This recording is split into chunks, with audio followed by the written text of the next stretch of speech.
Mi esposa pensó que podía engañarme y hacerse rica. Me exigió la mitad de mi negocio y mi casa. Así que le di esto en su lugar. Tengo 35 años y estuve casado con Jane, de 32, durante 7 años. En apariencia, nuestra relación seguía un guión clásico. Yo me encargaba de construir mi empresa de construcción desde cero, mientras ella se dedicaba al hogar. Empecé con una F-150 usada y tan solo unas herramientas, trabajando jornadas de 80 horas semanales. Recuerdo aquellos primeros años cuando dormía en el camión, ahorraba en combustible y me alimentaba de lo que encontraba mientras ofrecía presupuestos para trabajos que apenas cubrían los materiales. No lo digo para presumir, sino para resaltar el sacrificio. Incluso perdí el casamiento de mi mejor amigo por terminar un proyecto comercial crucial, y trabajé a través de una neumonía porque no podía arriesgarme a perder un cliente.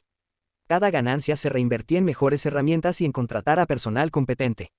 Por otro lado, Jane, según nuestro acuerdo, nunca tuvo que trabajar. Se suponía que debía concentrarse en sus propios sueños mientras yo me ocupaba de las responsabilidades económicas y del hogar. Sin embargo, cuidar la casa se traducía en contratar servicios de limpieza, pedir comida a domicilio casi todas las noches y organizar reuniones sociales para ampliar su círculo, en las que curiosamente siempre asistían solo sus amigos. La mayor dedicación que mostró por nuestro hogar fue redecorar la sala en 3 ocasiones durante esos 7 años, pues aparentemente se aburría del mismo estilo. Yo, por mi parte, prefería la practicidad. Usaba la misma rotación de 5 camisetas y conducía un móvil con más de 100.000 millas, mientras que ella vivía rodeada de lujos, un Audi nuevo, entrenador personal, salidas de compras que dejaban mi tarjeta de crédito al rojo vivo.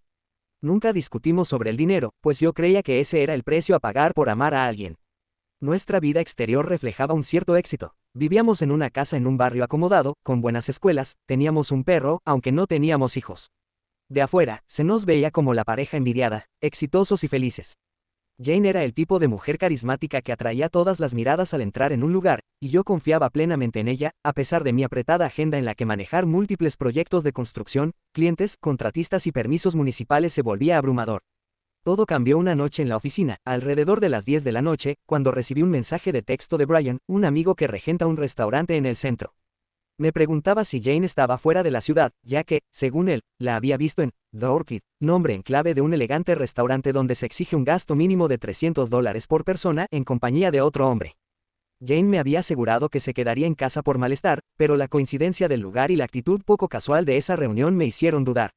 Traté de convencerme de que podía tratarse de un amigo o pariente, pero a la mañana siguiente, cuando le pregunté de forma natural qué había hecho la noche anterior, ella mintió sin titubear, alegando que simplemente había visto Netflix y se había acostado temprano por sentirse aún mal.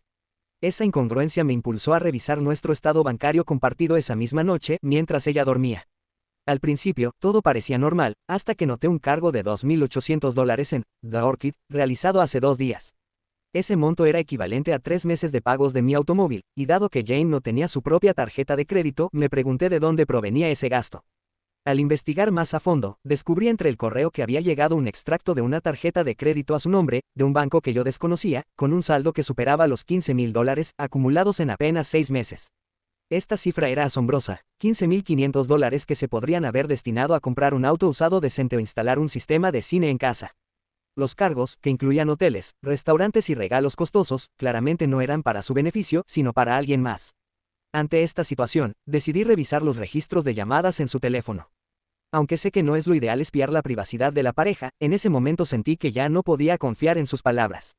Encontré un número que repetidamente aparecía en horarios extraños. Aunque ella había borrado el historial de llamadas, la factura telefónica mostraba claramente esas comunicaciones.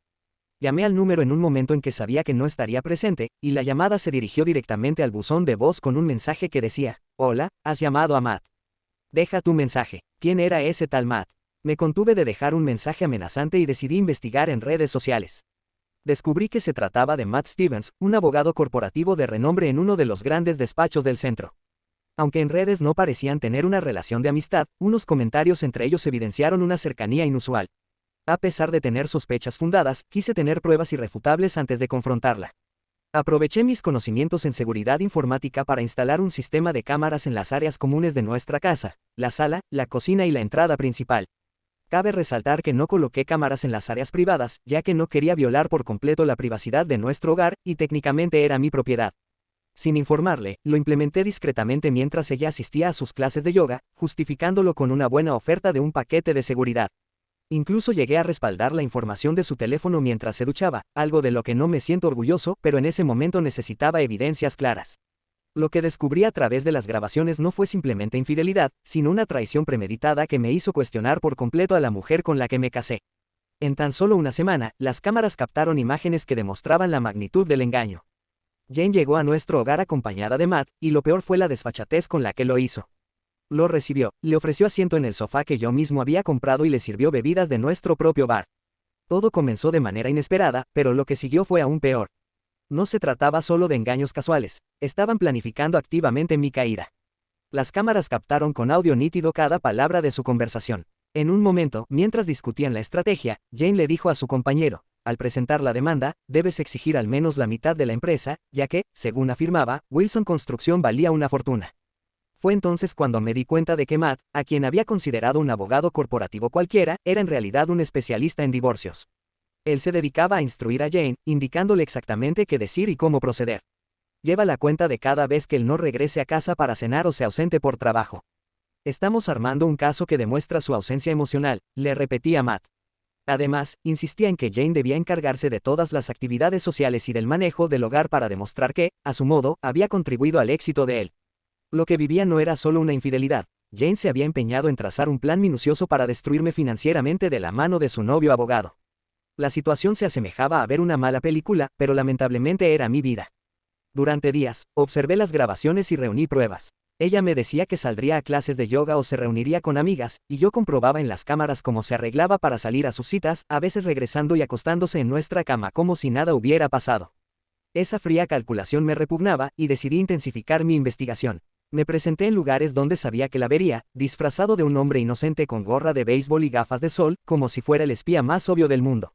Los restaurantes se convirtieron en mi escenario, y en apenas una semana logré recopilar todo lo necesario. Fotografías que tomé personalmente de Jane y Matt entrando a hoteles, videos en los que aparecían cenando y tomados de la mano, y capturas de pantalla de sus redes sociales, donde Matt presumía de haberle comprado regalos costosos, como un brazalete de $5,000 y bolsos de diseñador.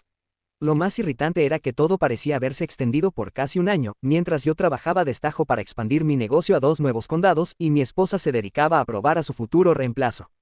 La situación se agravó aún más cuando una noche accedí remotamente a la cámara de seguridad mientras me encontraba en un sitio de trabajo. Allí vi a Jane revisando mi oficina, tomaba fotos de documentos empresariales, contratos, listas de clientes e incluso registraba el lugar donde guardaba mis contraseñas. Más tarde, al enfrentarla de forma casual: oye, ¿estabas buscando algo en mi oficina? Ella se limitó a darme excusas sobre papeles de seguros, y yo simplemente asentí, fingiendo ingenuidad, consciente de que debía protegerme cuanto antes. Llamé a mi amigo Chris, uno de los mejores abogados de divorcios de la ciudad, muy distinto a ese Matt que parecía despreciable, y le conté todo: la infidelidad, la conspiración y la montaña de pruebas que había reunido. Tras ver algunos clips de video, Chris me dijo: parece que Jane se metió con el hombre equivocado. Pero antes de actuar con fuerza, dime, ¿tienen ustedes un acuerdo prenupcial? Inmediatamente llamé a mi padre, quien, aunque no es de esos que disfrutan diciendo, te lo dije, merecía expresar su opinión esta vez. Tras explicarle todo, le comenté que, aparentemente, el prenupcial que me había insistido en conseguir iba a salvarme. Hubo una pausa larga en el teléfono, pude casi oírlo conteniendo sus palabras. Finalmente, mi padre soltó: hijo, tenías razón, con una risa que no sonaba a celebración, sino a tristeza por verme pasar por esto. Luego se puso en modo papá y me contó cómo había atravesado una situación similar con un socio de negocios años atrás, recordándome que las personas que intentan arrebatarnos lo que con tanto esfuerzo hemos construido siempre están al acecho, y que nunca esperas que la persona con la que duermes todas las noches sea esa enemiga. Fue en ese preciso momento cuando recordé el acuerdo prenupcial. Antes de casarnos, mi padre, que él mismo había vivido un divorcio desastroso, insistió en que hiciera firmar a Jane uno. En aquella época, mi negocio apenas comenzaba, y ella lo firmó sin mucho tiento. El acuerdo era claro: lo que yo aporté a la relación y lo que construí con mi negocio quedaba en mis manos en caso de divorcio. Al principio, cuando mencioné el prenupcial en una pequeña cafetería del centro, ella se lo tomó a la ligera, diciendo: claro, es solo un papel, mientras me mostraba fotos de posibles lugares para bodas. Probablemente lo firmó solo para complacer la paranoia de mi padre, ya que el gesto en su rostro al revisar el documento era innegablemente significativo. Con el tiempo, Jane pareció haberlo olvidado, o más bien Matt la convenció de que podían anularlo. Chris revisó el acuerdo y confirmó que era sólido. Sin embargo, nos advirtió que debíamos actuar con cautela, pues si ella lograba demostrar que yo era emocionalmente abusivo o que abandoné la relación, un juez podría invalidarlo. Entonces trazamos un plan. Yo seguiría haciendo el papel de marido perfecto, mientras, junto a Chris, preparábamos nuestra contraofensiva. Durante las semanas siguientes, me convertí en el esposo ejemplar. Llegaba a casa con flores sin motivo, sugería salidas en pareja, aunque ella a menudo rechazaba alegando cansancio o malestar, y me aseguré de mover documentos importantes a un lugar seguro. Cambié todas mis contraseñas, abrí una cuenta bancaria oculta y empecé a mover algunos activos, todo de manera totalmente legal y conforme a las indicaciones de mis abogados, siempre con la idea de que durante el proceso de divorcio todo quedaría declarado. Además, documenté cada mentira sobre sus paraderos, cada vez que afirmaba estar en yoga o con amigas y en realidad se encontraba con Matt, cada retiro de grandes sumas de dinero de nuestra cuenta conjunta.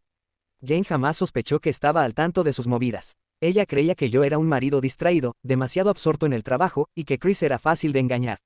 Pero se equivocó. Después de aproximadamente un mes de reunir evidencias y resguardar mis activos, ocurrió la gota que colmó el vaso. Un día, al llegar a casa, encontré a Jane esperándome con una extraña sonrisa y un sobre en la cocina. «Tenemos que hablar», dijo, y al abrir el sobre se revelaron los papeles del divorcio. Lo que sucedió a continuación fue la culminación de todo el plan de Jane y Matt. Resulta que en uno de esos descuidos, Jane dejó su correo abierto en nuestro ordenador. En él figuraba un mensaje dirigido a Matt con el asunto, estrategia de divorcio. Capturé pantallas de ese correo antes de que ella se percatara. En ese mensaje se detallaba todo. Iban a esperar a que mi empresa terminara un proyecto importante que generaría un gran ingreso para luego iniciar el proceso de divorcio y reclamar la mitad de mis bienes, mi negocio, propiedades, inversiones e incluso mencionaban la posibilidad de mudarse a otro estado tras obtener su parte del dinero. Esa fue la gota final. Ya tenía todas las pruebas en mis manos, y era el momento de reunirme nuevamente con Chris para ultimar nuestra contraestaca. Jane no solo había olvidado el prenupcial, sino que, influenciada por Matt y sus argumentos legales sobre que los prenups se anulan a menudo o que se había firmado bajo presión, creyó firmemente que era inservible. Confiaba ciegamente en el juicio de Matt al punto de no verificar ni cuestionar el contenido del acuerdo, pensando que tenía la ventaja. Pero pronto se dio cuenta de que estaba completamente engañada. En total, invertí cerca de 6 semanas en reunir evidencia. Videos, mensajes de texto, correos electrónicos, estados bancarios, facturas de tarjetas de crédito, una montaña de pruebas que demostraban la infidelidad y la conspiración para defraudarme en el divorcio. Finalmente, una noche, al llegar del trabajo, me encontré con Jane, quien esperaba con esa sonrisa enigmática y, sin mediar más palabras, deslizó un sobre con los papeles del divorcio sobre la encimera de la cocina. Abrí los documentos, simulando una sorpresa genuina, mientras ella me observaba atentamente en busca de alguna reacción. Con la expresión de asombro cuidadosamente ensayada, revisé cada hoja. Las demandas eran exactamente lo que había anticipado, la mitad de mi negocio, pensión alimenticia de por vida, la casa y hasta mi camioneta. Una auténtica catástrofe financiera plasmada en papel. «Ya no soy feliz», dijo con voz ensayada, como si repitiera un guión. «Creo que ambos sabemos que esto ya no funciona». Asentí lentamente, cumpliendo mi papel a la perfección, y le pregunté, «¿Puedo saber por qué?» «¿Hay alguien más?», no respondió, mirándome directamente. «Simplemente siento que nos hemos distanciado. Tú siempre estás trabajando, y yo necesito algo más de nuestra relación». Por un breve instante, quise arrojarle todas las pruebas en la cara, pero me mantuve fiel al plan. Solo asentí de nuevo, le dije que necesitaba tiempo para procesarlo y, en realidad, llamé a Chris para informarle que el juego estaba en marcha. Las semanas siguientes fueron surrealistas. Seguíamos viviendo bajo el mismo techo, pero apenas nos hablábamos. Jane comenzó a salir casi todas las noches, sin preocuparse ya por mentir sobre su paradero. La veía sonreír mientras enviaba mensajes a Matt, probablemente comentándole lo bien que se estaba desarrollando su plan. Mientras tanto, yo trabajaba más que nunca, cerrando un importante proyecto comercial que sabía que ella esperaba aprovechar. Incluso llegó a comentar una noche, «Es bueno que te enfoques en el trabajo ahora. Termina lo que necesitas hacer», dejando claro el mensaje de que debía concluir ese proyecto para que ella pudiera al fin obtener la mitad del dinero.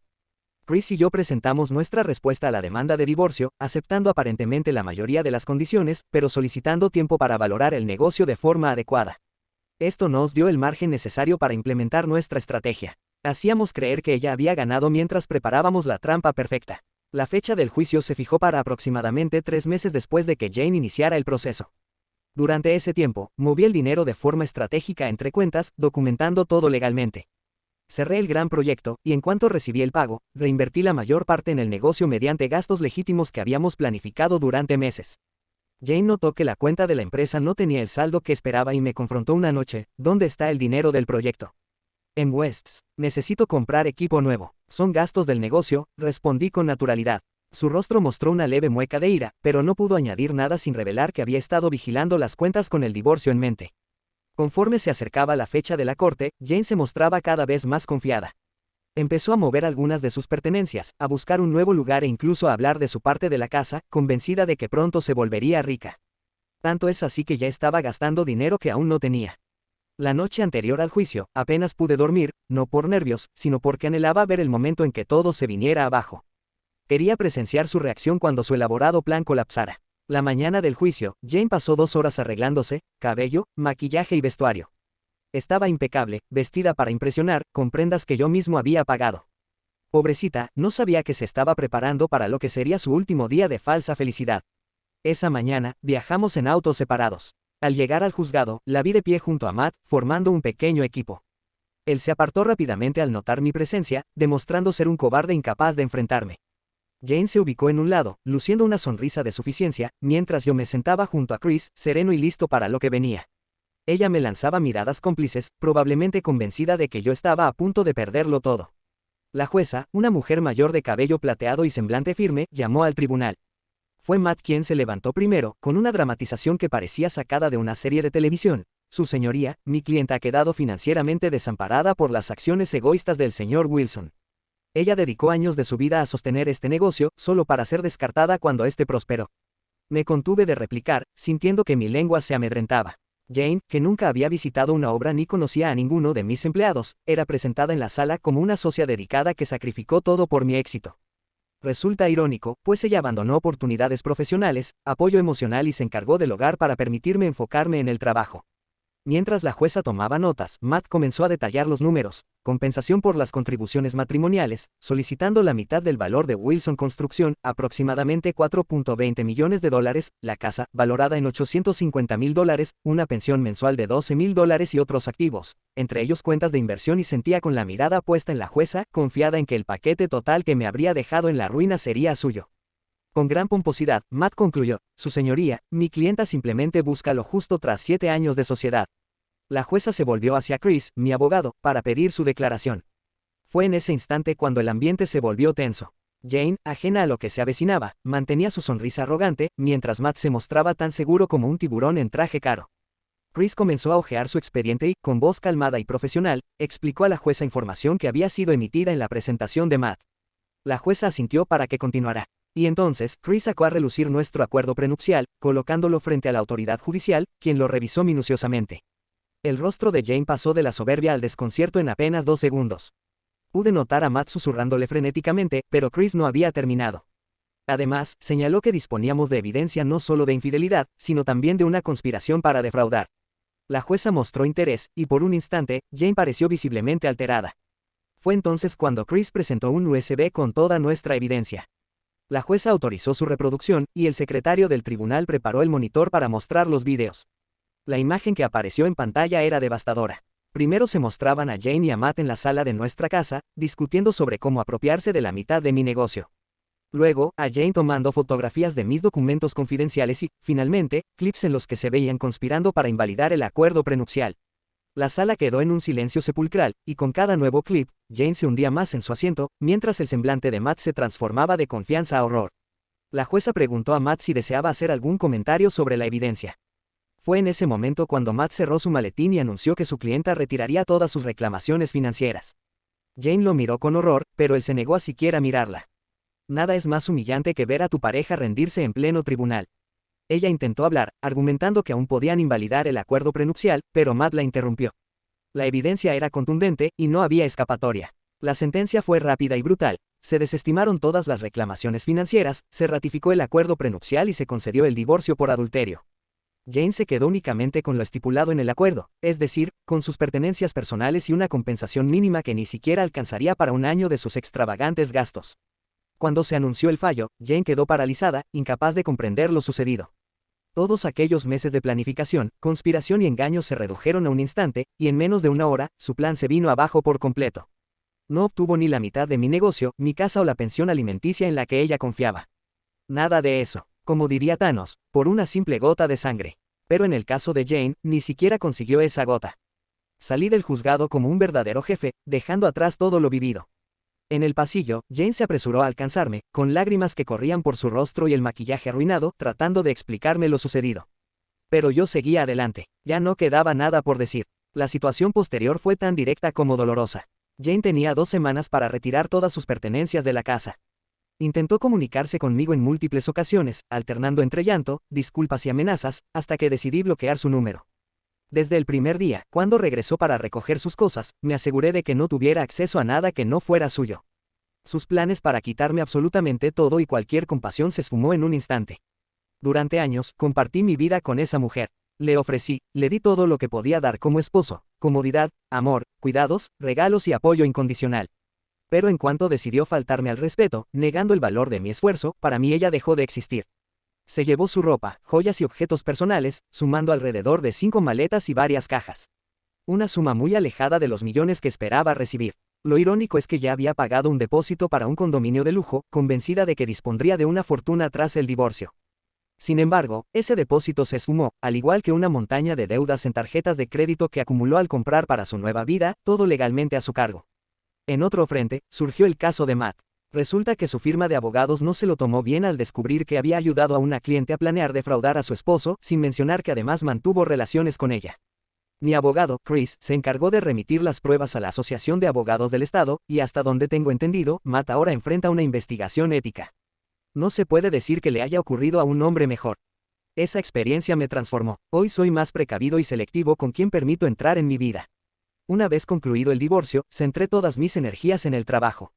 Cerré importantes contratos, expandí hacia el desarrollo comercial y vendí nuestra antigua casa, un lugar repleto de recuerdos dolorosos. Compré una vivienda más modesta, pero cerca de mi oficina principal. No es tan lujosa, pero es verdaderamente mía. Algunos amigos intentaron presentarme a citas, y aunque salí en un par de ocasiones, la confianza ya no se regala con facilidad.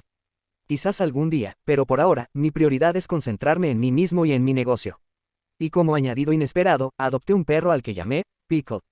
2 meses después de finalizado el divorcio, mientras revisaba los cimientos en un sitio de construcción, apareció un perro callejero, desaliñado, de un tono marrón verdoso y con un aspecto demacrado.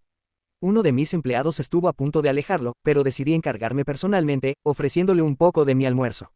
El pequeño me miró como si le hubiera entregado las llaves del reino. Sin collar ni microchip, al llevarlo al veterinario, descubrí que estaba cubierto de unas extrañas manchas que parecían jugo de pepinillos, de donde provino su nombre. El veterinario estimó que tenía alrededor de 2 años, siendo una mezcla de terrier, chihuahua y quién sabe qué más.